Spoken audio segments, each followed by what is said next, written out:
अच्छा, I hope आपकी तैयारी बहुत अच्छी चल रही होगी। आज हम डिस्कस करेंगे AIIMS and objectives of physical education. Subscribe ना किया हो तो ज़रूर कर लीजिएगा और लाइक शेयर ज़रूर कर दिया कीजिए। ठीक है, best of luck for the exams and today we will discuss aims and objectives of physical education. देखिए, फर्स्ट ऑफ ऑल आपको एम्स एंड ऑब्जेक्टिव्स में डिफरेंस क्या है वो समझना पड़ेगा। देखिए, एम्स होता है जो कि अल्टरनेट आपको अचीव करना ही करना है, ठीक है, और ऑब्जेक्टिव होता है जो आपको एम को अचीव करने के लिए जो आप छोटे छोटे ऑब्जेक्टिव्स को सेट करते हो। अब मैं इसके एक बेस्ट एग्जांपल आपको देती हूँ जिससे आपका एम्स एंड ऑब्जेक्टिव के रिगार्डिंग जो भी कंफ्यूजन होगी वो क्लियर हो जाएगी। जैसे कि देखिए, आपका एम है, एक बच्चे का एम होगा, एक पेरेंट्स का एम होगा अपने बच्चे को ग्रेजुएशन करवाना। ठीक है, ग्रेजुएशन क्या हुआ, उनका एम हुआ। ऑब्जेक्टिव्स क्या होंगे कि उनको कौन से सब्जेक्ट में ग्रेजुएशन करवानी है, पहले उसको एनालाइज करना। वो एनालाइज करने के लिए उनको पहले सब्जेक्ट्स पढ़ाने पड़ेंगे। ठीक है, इसीलिए स्टार्टिंग में जो नर्सरी केजी और प्री केजी जो भी क्लासेस होती हैं उनमें मैथ, इंग्लिश, हिंदी और ईवीएस पढ़ाया जाता है। उसके बाद सब्जेक्ट्स को डिफरेंट कर दिया जाता है, science, SST, math, Hindi, English. ठीक है, फिर उसके बाद में इन पे फोकस किया जाता है। मतलब ये छोटे छोटे ऑब्जेक्टिव सेट किए जाते हैं कि बच्चे का इंटरेस्ट किस में है, उस अकॉर्डिंग से वो अपनी एक लाइन चूज कर सके और उसमें ग्रेजुएशन कर सके। Alternate motive is to aim is to graduate the student, and objectives are to find out their interest, how they want to do in English medium, in Hindi medium, and these are the different objectives that are set by the school organizations to understand the interest or point of view of the students. Okay, the physical education को का main aim क्या होगा? Aim is the ultimate goal to be achieved. Often the aim is one, but in order to achieve it there may be many objectives. Objectives comes under aim. Aim is a broader concept and objective are the small concepts. Okay, firstly देखिए, आप जो भी topic ready कर रहे हो उसके regarding आपको पूरी नॉलेज होनी चाहिए ताकि आप अपने पॉइंट ऑफ व्यू से एग्जाम में पेपर को अटेम्प्ट कर सको। मेरा मतलब ये नहीं है कि आपको कंटेंट ही प्रोवाइड करना, आपको नॉलेज भी प्रोवाइड करना। Okay, so aim of physical education क्या होगा? The major of physical education is to make every child physically, mentally and constitutionally fit to develop in his personal and social qualities that help him to live happily with others and build him into a good citizen. तो main aim क्या हुआ कि person को, एक individual person को mentally, physically and constitutionally fit बनाना, वो एक अच्छा नागरिक बन सके, एक अच्छा सिटीजन बन सके, अपने सराउंडिंग में मिलके रहे, कॉपरेट करे, कोऑर्डिनेट करे।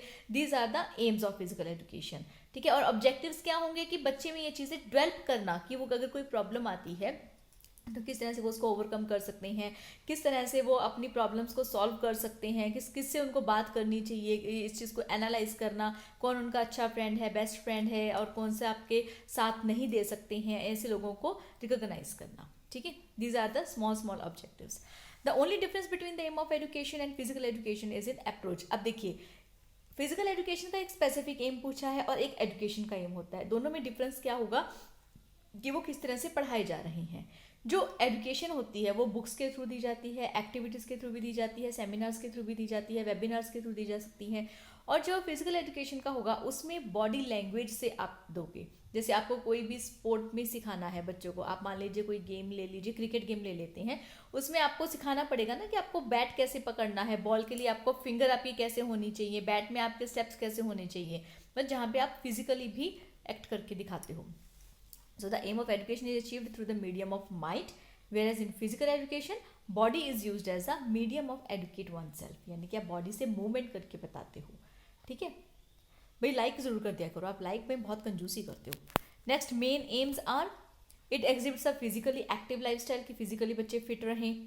ठीक है, it achieves and maintains a health enhancing level of physical fitness. देखिए, ये पॉइंट्स आप अपने लैंग्वेज में भी लिख सकते हो कि बच्चे को फिट करना, उनकी लाइफस्टाइल अच्छी हो सके, फिजिकली फिट रह सके, अपने मेंटली डिप्रेस ना रहे, कोई भी प्रॉब्लम आती है उसको वो सॉल्व कर सके, सोशल इंट्रैक्शन बढ़ा सके, कॉपरेट करना सीखें, कोऑर्डिनेट करना सीखें। और सेकेंडली और गेम क्या हो सकते हैं कि बच्चा एक अच्छा सिटीजनशिप बन सके, अपने कंट्री की ग्रोथ में पार्टिसिपेट कर सके, फिर स्पोर्ट्स में आगे जा सके। It demonstrates a responsible person and social behavior in physical activity setting. It demonstrates competency in many movement forms and proficiency in few. It applies movement concepts and principle to the learning and development of motor skills. Motor skills कौन सी होती हैं? जैसे कि बच्चा खेलता है, भागता है, उसके टाइम पे उसके मोटर स्किल्स काम करते हैं। ठीक है, पेन को पकड़ना तो उसकी फिंगर्स काम करती हैं। Then it demonstrates understanding and respect for differences among people in physical activity settings. It understands that physical activity provides opportunities for enjoyment, challenge, self-expression, and social interactions. According to NCF 2005 aim of physical education, देखिए अगर आप किसी के according चीज़ लिख रहे हो तो आपको एज इट इज़ वैसे ही लिखनी पड़ेगी, उसमें आप कोई भी चेंज नहीं कर सकते हो.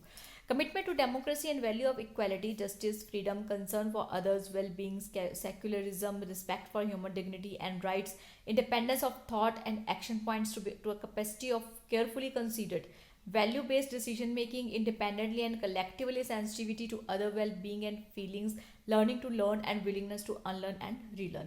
अब देखिए अगर आप इतने सारे डेफिनेशंस नहीं भी लर्न कर सकते हो तो आप इसको कैसे लिख सकते हो. ये मेरी एक टिप है, आप लिखिए अकॉर्डिंग टू एनसीएफ, ये जो भी है आप इनको याद कर लीजिए. इसके बाद में आप मीनिंग लिखिए. we can summarize the meaning of aim of education as, आप अपने पॉइंट्स में लिख दीजिए कि आप बच्चे अपने जस्टिस के लिए आवाज़ उठा सकें, वो फ्रीडम से रह सके, secularism, respect for dignity, rights, अपनी राइट्स के लिए लड़ सकें, वो उनकी थॉट को इंडिपेंडेंस बनाना, वो क्रिएटिविटी से सोच सकें. ठीक है, इन सब चीज़ों को आप अपनी लैंग्वेज में मीनिंग बनाकर लिख सकते हो.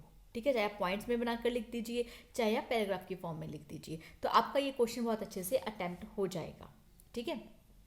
Next is objectives of physical education. तो ऑब्जेक्टिव्स भी क्या है, देखिए मैंने कुछ राइटर्स के अकॉर्डिंग भी लिए हैं और सिंपल भी आपको बताऊंगी कि कैसे आप लिख सकते हो. तो keep watching my channel and like जरूर कर दिया कीजिए भाई. Objectives are the particular and precise means imply to reach an aim. Aim को क्लियर करने के लिए एक पर्टिकुलर वे होता है. Objectives given by various authors are, देखिए American physical education association, this association has formulated following objectives like physical fitness, mental health and efficiency, social and moral character, emotional expression and control and appreciation. अब देखिए ये उन्होंने 5 जो हैं objectives बताए हैं कि इनको अचीव करके वो जो एम है ऑब्जेक्टिव उसका अचीव कर सकते हैं. बट देखो अब आपको अगर ज़्यादा आप नहीं लर्न कर सकते, आपके पास टाइम थोड़ा है, तो आप क्या कर सकते हो, ऑब्जेक्टिव लिखा क्या होता है, एम एंड ऑब्जेक्टिव में डिफरेंस ऐड कर दीजिए और फिर बाद में अमेरिकन फिजिकल एजुकेशन एसोसिएशन के ये 5 पॉइंट्स लर्न करके इनकी एक्सप्लेनेशन ऐड कर दीजिए. एक्सप्लेनेशन में क्या ऐड कर सकते हो कि बच्चे को फिजिकली फिट बनाना, कि वो उनको न्यूट्रिशियस फूड देना. ठीक है, उनको न्यूट्रिशियस फूड देना, उनको फिजिकली फिट बनाना कि वो अच्छे से खेल सके, खेलकर अपना स्पोर्ट्स में आगे जा सकेंगे तो भी वो अपने कंट्री का नाम करेंगे. मेंटली हेल्थ एंड एफिशिएंसी की वो मेंटली डिप्रेस ना हो, कोई भी प्रॉब्लम आती है उनको रियल लाइफ में तो उसको फेस कर सके. ठीक है, एफिशिएंट बन सके. सोशल एंड मोरल कैरेक्टर की वो सोसाइटी में कोऑपरेट करें, कोऑर्डिनेट करके चलें. ठीक है, एक दूसरे से के साथ बातचीत करें और अपना सोशल जो उनका गैदरिंग है उसको बढ़ाएं. इमोशनल एक्सप्रेशन एंड कंट्रोल की वो अपने इमोशंस को कैसे कंट्रोल करेंगे. इमोशनल एक्सप्रेशन मीन्स कि जैसे आपको किसी की बात बुरी लगी है बट आपको उस बात को कैसे रिएक्ट करना चाहिए. ठीक है, कि आपको उसको कूल डाउन होकर मैनेज करना चाहिए, उसको कैसे सबक सिखाना है उसको. देखिए हर चीज़ आप बोलकर नहीं बता सकते हो, बोलकर नहीं कर सकते हो. कुछ चीज़ें ऐसी होती हैं जो आप अपने व्यवहार से बता सकते हो, अपने काम से बता सकते हो. ठीक है, तो वो आपको अपने इमोशंस को कैसे एक्सप्रेस करना है वो चीज़ बताना. अब गेम में भी होता है ना कि फाउल कर दिया तो भी तुम ऐसा नहीं कि तुम उसके साथ जाके लड़ने लग जाओगे. नेक्स्ट टाइम तुम उसका फाउल करोगे या फिर अपने गेम में अपने आप को आगे लेकर जाओगे जिससे उसको उसका आंसर मिल जाएगा. तो इसका मतलब आप अपने एक्सप्रेशंस को, अपने इमोशंस को एक्सप्रेस करते हो. ठीक है, नेक्स्ट इज एप्रिसिएशन, कि आपको एप्रिसिएशन कैसे प्रोवाइड कर सकते हो. ठीक है, तो आप इतना भी लिखोगे, इसको अच्छे से अटेंड कर दोगे तो आपके मार्क्स बहुत अच्छे आएंगे. ठीक है, और फर्दर अगर आप लर्न कर सकते हो, आपके पास टाइम है, आपकी इतनी कैपेसिटी है कि आप इतने सारे डेफिनेशंस लर्न करो, तो भाई आपके मार्क्स तो आने ही आने वाले हैं अच्छे. ठीक है, आपकी परसेंटेज बहुत अच्छी जाएगी. Bookwalter talked of 3 major objectives of physical education: health, worthy use of leisure time and ethical character. कि आपके बीच में ये चीज़ें डेवलप करना ही इसका मेन ऑब्जेक्टिव होगा. Next is American Association of Health, Physical Education, Recreation listed 5 major purposes of physical education. These are to help children to move in a skilled and effective manner and all selective activities in which they engage in program of physical education. देखिए इनका main motive वही है कि person को skilled person बनाना, उनको में effective manners डालना, physically fit करना, उनकी आदतों को इम्प्रूव करना. ठीक है, अब हर राइटर ने अपनी लैंग्वेज में अपने अकॉर्डिंगली दिया है और वो आपको वैसे ही लर्न करना पड़ेगा. ठीक है, next is to develop an understanding and appreciation of movement in children and youth so that their life becomes meaningful. Next is to develop an understanding and appreciation of certain scientific principles concerned in movement. To develop better interpersonal relationships through game and sport. कि relationship अच्छा बनाए बच्चों के बीच में, कैसे अपने emotions को express करना है वो बताएं. To develop various organic systems of the body so that they respond in a healthful way to increased demands placed them. Next is J.R. Sharma listed following objectives like to provide opportunities for controlled participation in physical activities that will result in educative experience, to develop the organic system of body, to develop skills in activities and favorable attitude towards play, कि वो खेलना पसंद करें, उसको उनको वो ऐसा ना लगे कि हम तो फिजिकली बहुत ही ज़्यादा थक जाते हैं या बोर हो जाएंगे. ठीक है. To develop desirable social attitude and conduct, to develop correct health habits, to develop emotionally and intellectually. Next is Charles A. Butcher classified objectives into the following categories, and these are physical development objectives, motor and movement development objectives कि बच्चा अगर खेलेगा तो उनके bones भी strong बनेंगे. ठीक है. Cognitive and mental development objectives, social development objectives, affective development objectives. ठीक है. तो ये ऑब्जेक्टिव्स थे जो उन्होंने दिए थे. So now we can group और summarise the objective of physical education. देखिए, अगर आप एक से ज़्यादा डेफिनेशन लिख रहे हो तभी आप ये लाइन ऐड करोगे. अगर आप एक ही डेफिनेशन लिख रहे हो तो आप उसका मीनिंग एक्सप्लेन करके आप उसका ऑब्जेक्टिव्स को ऐसे पॉइंट्स में लिख सकते हो. ठीक है. Even then it will give you great marks. First is physical development के बच्चे का फिजिकल विकास करना, उनका उनके अंदर उनके जो फिटनेस पे ध्यान दे, वो अच्छा न्यूट्रिशियस फूड खाएं, फैटी चीज़ें ना खाएं. ठीक है. Next social development, as I told you firstly, explained to you. Emotional development, according to L.G. Crow, emotion is an affective experience that accompanies generalized inner adjustment and mental psychologically straight up stages in the individual and that shows itself in our behavior.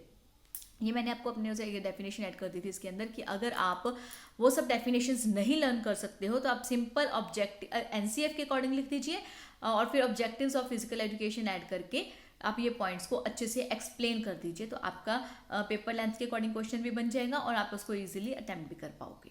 ठीक है. Mental development की वो जैसे rules को याद करना है तो उनको अपने गेम खेलते टाइम पर उनको अप्लाई भी करना है, तो जैसे उनका मेंटल डेवलपमेंट होता है. नेक्स्ट इज न्यूरोमस्कुलर डेवलपमेंट की जैसे आप कोई भी गेम खेलते हो तो उसमें आपकी पूरी बॉडी इन्वॉल्व होती है. ठीक है. Not only physically, you are thinking mentally also that what you have to do, what strategy you have to apply on the play ground while playing with the team, how you have to maintain your all the players, how you have to cooperate with all your team players, right? So in this way the aim objective of physical education to give the all round development of the child. Okay.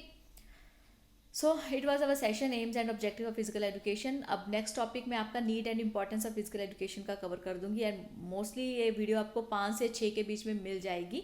ठीक है. तो आपका unit 1 complete हो जाएगा. Unit 2 में 1-2 दिन में cover कर दूंगी जिससे कि आप पासिंग मार्क्स जितना अच्छे से कर लोगे.